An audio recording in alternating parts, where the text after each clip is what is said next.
नमस्कार, मी नम्रता. विजन महाराष्ट्र न्यूजच्या वृत्तवाहिनीमध्ये तुम्हा सर्वांचं स्वागत. पाहुयात आजच्या ठळक घडामोडी. नौपाडा परिसरात आज महापालिका आयुक्त सौरभ राव यांच्या मार्गदर्शनाखाली सकाळी 6:30 वाजल्यापासून सर्वकष स्वच्छता मोहिमेस सुरुवात झाली.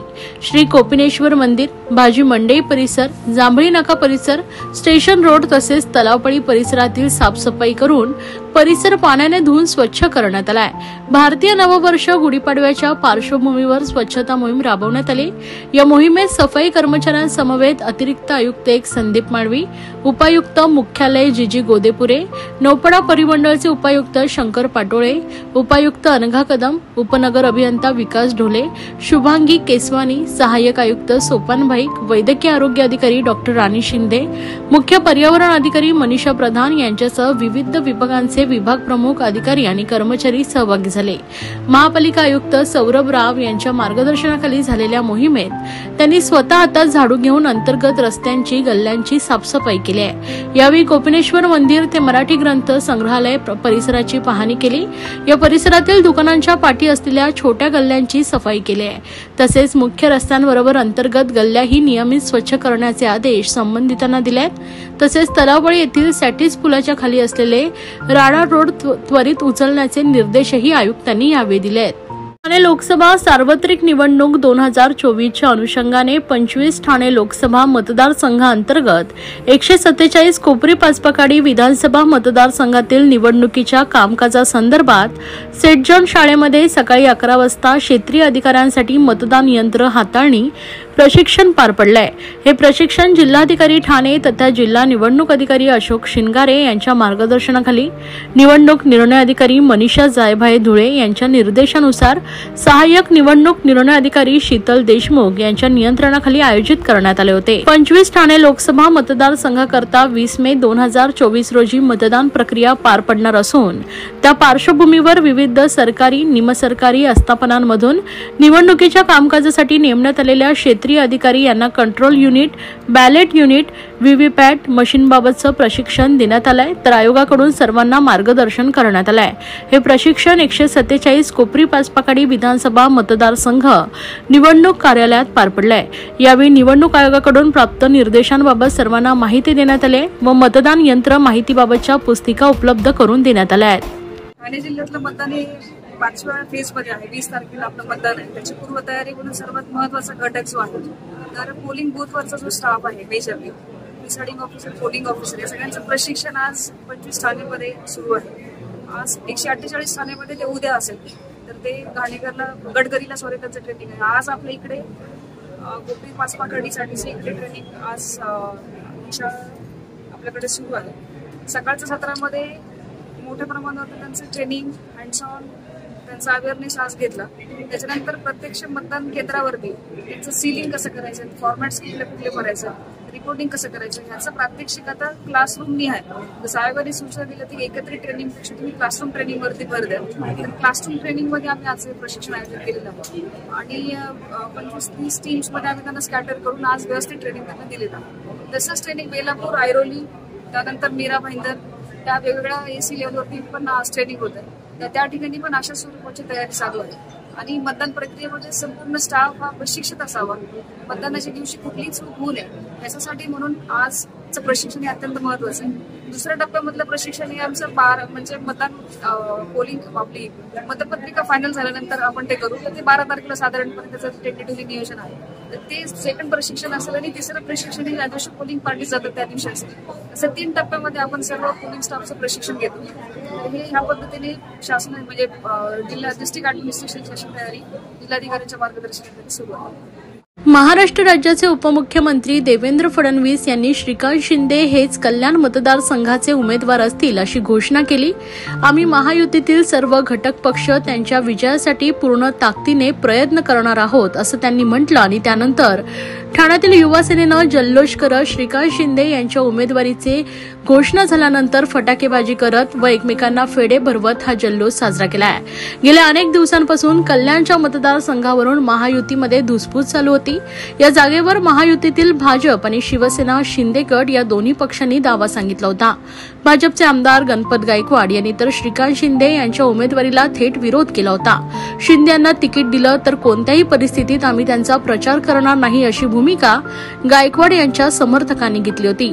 याबाबत विदर्भाच्या दौऱ्यावर असताना फडणवीस यांनी सविस्तर भाष्य केलं आणि महायुतीमध्ये कोणताही वाद नाही, श्रीकांत शिंदे हेच महायुतीचे कल्याणचे उमेदवार असतील असं फडणवीसांनी स्पष्टपणे म्हटलं।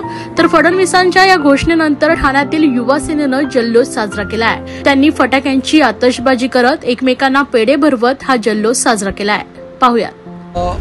डॉक्टर श्रीकांत शिंदे साहेबांना ही उमेदवारी तर भेटणारच होती, पण एवढे दिवस जो आपल्याला कालावधी लागला, हे आज जे आपले मित्रपक्ष आहेत, बीजेपीचे आपले उपमुख्यमंत्री देवेंद्र फडणवीस साहेबांनी आज स्वतःहून त्यांची उमेदवारी जाहीर केली। याच्यानेच कळतं की श्रीकांत शिंदे साहेबांचं काम, त्यांचं एक काम बोलतं की त्यांनी आज केलेली कामं, या गेल्या 10 वर्षात त्यांनी जो कामाचा आपला ताकद, काम कसं करावं, एखाद्या युवा खासदारांनी, एखाद्या सुशिक्षित खासदारांनी कसं काम केलं पाहिजे, आपल्या मतदारसंघात विविध जे प्रगतिशील कामं, लोकोपयोगी कामं ही कशी केली पाहिजे, याचा त्यांनी एक एक्झाम्पलच सर्वांपुढे ठेवलेला होता। आज तुम्ही बघत असाल गेल्या 10 वर्षाआधी कल्याण डोंबिवली कशी, म्हणजे त्यांचं आणि आत्ताची कल्याण डोंबिवली याच्यातला जो डिफरन्स बघाल तो खूप वेगळा आहे। आज विविध लोकोपयोगी एकदम निर्णात्मक कामं जे कल्याण डोंबिवलीत झाली, ज्याच्यानी प्रगती, कल्याण डोंबिवलीची जी प्रगती झाली आहे ती डॉक्टर श्रीकांत शिंदे साहेबांनी दिवस रात्र तिथं मेहनत करून करण्यात आलेली आहे। आज तुम्ही बघतच असाल की आपले महाराष्ट्राचे लाडके मुख्यमंत्री व कर्तव्यदक्ष मुख्यमंत्री आज दिवस रात्र आज लोकसेवेसाठी पूर्ण महाराष्ट्रभर फिरत आहेत।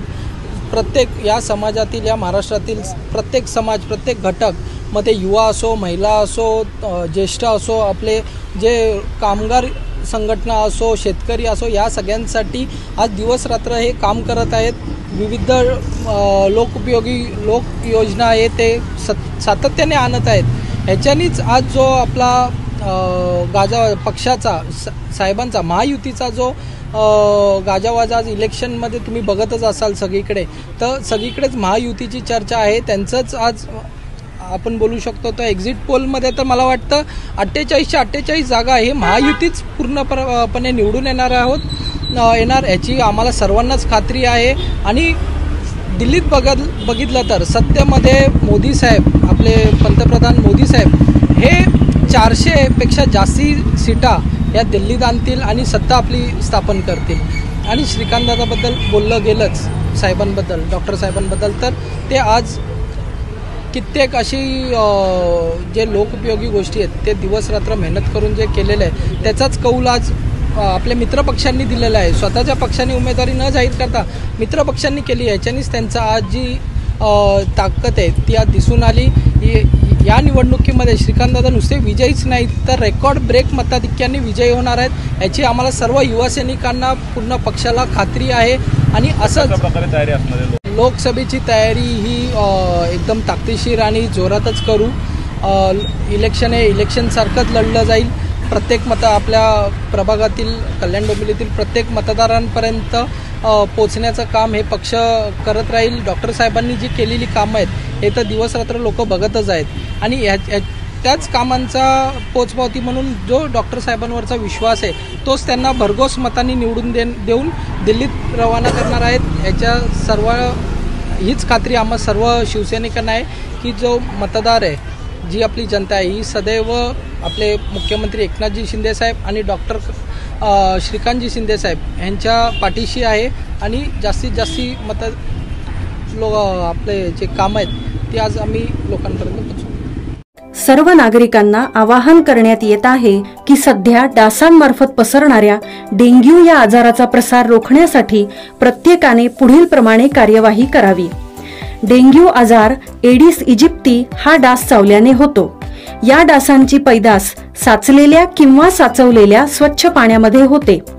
8 दिवसांपेक्षा जास्त दिवस पाणी उघडे व साचून राहिल्यास त्यात डास अंडी घालतात। अंड्यांच्या अळ्या तयार होऊन पुढे डास तयार होतात। यासाठी आपल्या घरातील पाणी साठे, उदाहरणार्थ बॅरल्स, पिंपे, टाक्या, हौद, रांजणे इत्यादी दर आठवड्याला रिकामे करून घासून पुसून कोरडे करून पुन्हा भरावे. एक दिवस कोरडा दिवस म्हणून पाळावा. पाणी साठ्यांना घट्ट झाकणे बसवावीत किंवा जुनी साडी, चादर, धोतर यांनी बांधून झाकून ठेवावीत, म्हणजे डास त्यात जाऊन अंडी घालणार नाहीत.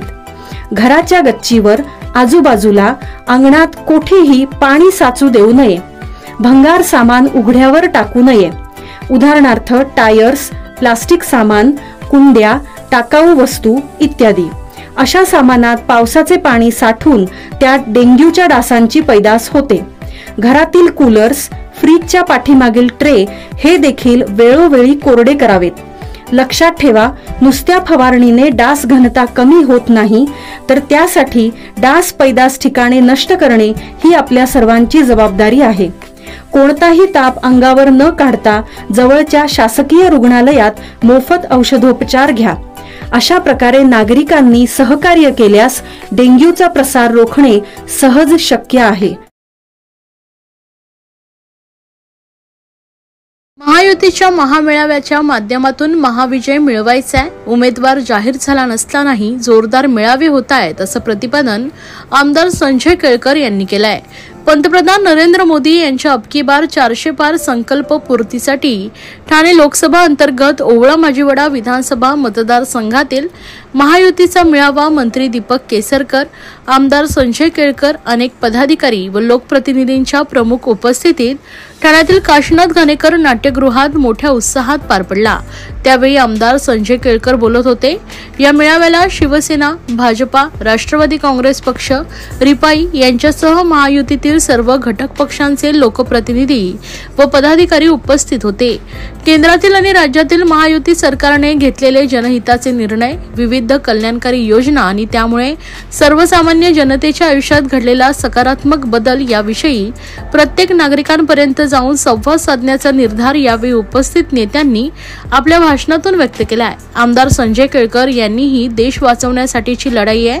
देशाला जगात पहिल्या नंबरवर न्यायचंय. विरोधकांकडून संविधान धोक्यात असल्याचा बागुलबुवा उभा केला जात असल्याची पोलखोल करून सावध राहण्याचं आवाहन केळकर यांनी केलंय. तर मंत्री दीपक केसरकर यांनी उबाटाची पोलखोल केली. उठसूट खोटं कशाला बोलता?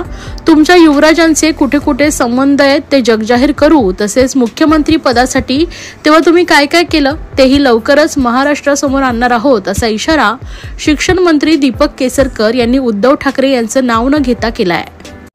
या होत्या आजच्या ठळक घडामोडी. अशाच राजकीय, सांस्कृतिक, क्रीडा क्षेत्रातील बातम्या पाहण्यासाठी पाहत रहा विजन महाराष्ट्र न्यूज ही वृत्तवाहिनी. विजन महाराष्ट्र न्यूजच्या फेसबुक चॅनलला व युट्यूब चॅनलला फॉलो आणि सबस्क्राईब करा. धन्यवाद.